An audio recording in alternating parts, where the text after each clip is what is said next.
Hey everyone, welcome back. Welcome back, and come on in as always. Make yourself comfortable because we are going to look at another very cool and rare toy today.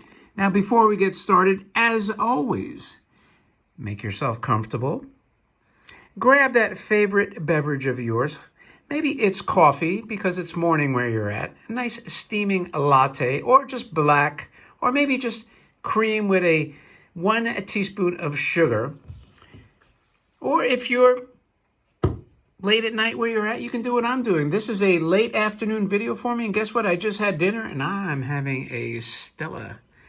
My wife just made a yummy calzone. My wife, who is English and Scottish, and somehow learned to make a decent calzone with Italian salami in there. It was yummy, yummy.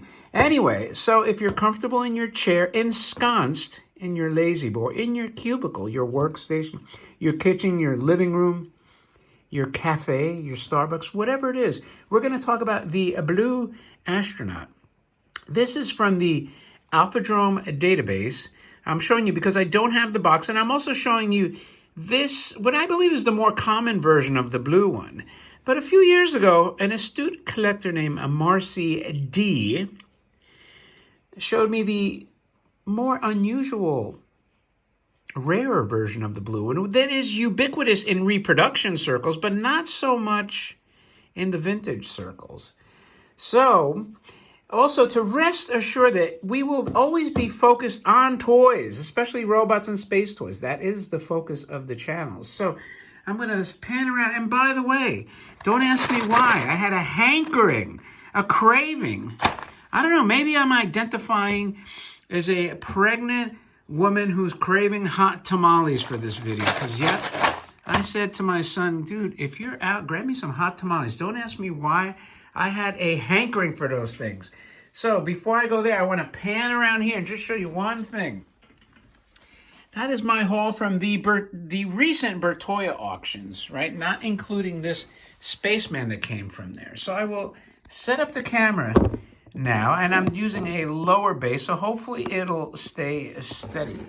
This was the recent insane Bertoia auction. It just got some like beyond record-setting prices. I don't even know how to describe them.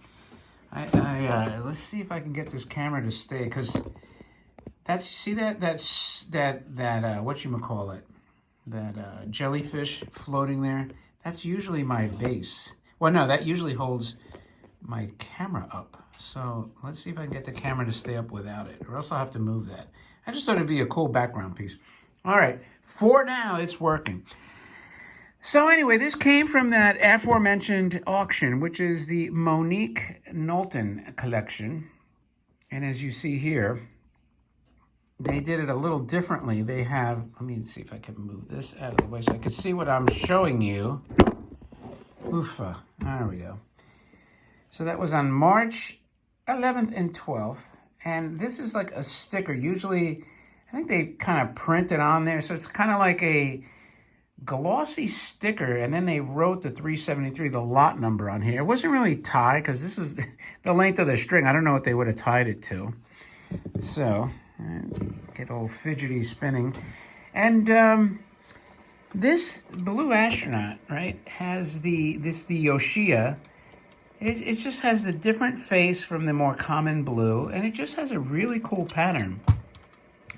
Now, if you look at the reproduction, the face looks similar, but like the red litho on these eyes, the eyebrows, it's a lot thicker.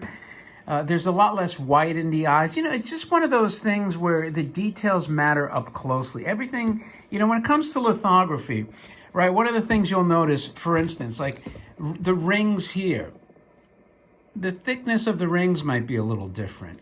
The pressing on these spinning antennas, which I believe they call it the ray counters, that would be different. You know, the thickness of these lines up the back of the helmet. All these little details you can see. Now, the reproduction's decent.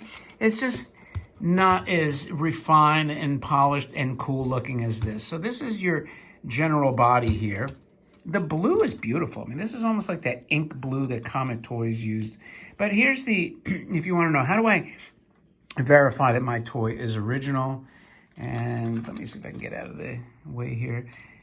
You see the Japan stamping right there? That's how you know this is authentic. I mean, obviously, I can tell from the lithography quality, the level, but that is your surefire way to verify that this is, in fact, an original one. And then you got your oxygen tank with your X2. So I've had the opportunity to buy the other blue one with the box. I didn't because I always wanted this one. After I saw this one, like I said, that Marcy had picked this up. I said, man, I like that one. I'd like to get it. So without the box, I figured let me leave the jellyfish paperweight / camera holder on there. And so I grabbed it. This is the first thing I will show you from that. Now, next to that bin filled with those Bertoya toys. Now, I didn't get the crazy Mickey and Minnie motorcycle that sold for $185,000 before the premium. Let that sink in. $185,000 plus 20%. So we're looking at over $200,000 plus shipping and all that stuff. What, 210 maybe? That's crazy.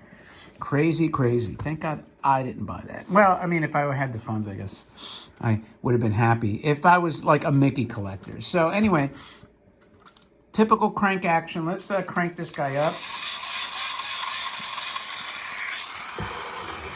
You can see the antenna spins. Not bad. Let me try to crank it on camera. I shouldn't have taken it off, but see this spinning action there. These are the infamous flywheel toys. So it's very cool. Very, something about this version of the blue is kind of like a 60s psychedelic-y, feeling to me. So that is your blue Yoshiya astronaut from Japan, vintage, 1960s probably. And I want to also, again, assure you that once in a while I do add some non-related videos, but I do like to do that for several reasons. Number one, I like to dabble with the editing software, right, with unrelated videos, because it's important for me to do editing in some capacity, right? So I like to be able to do that.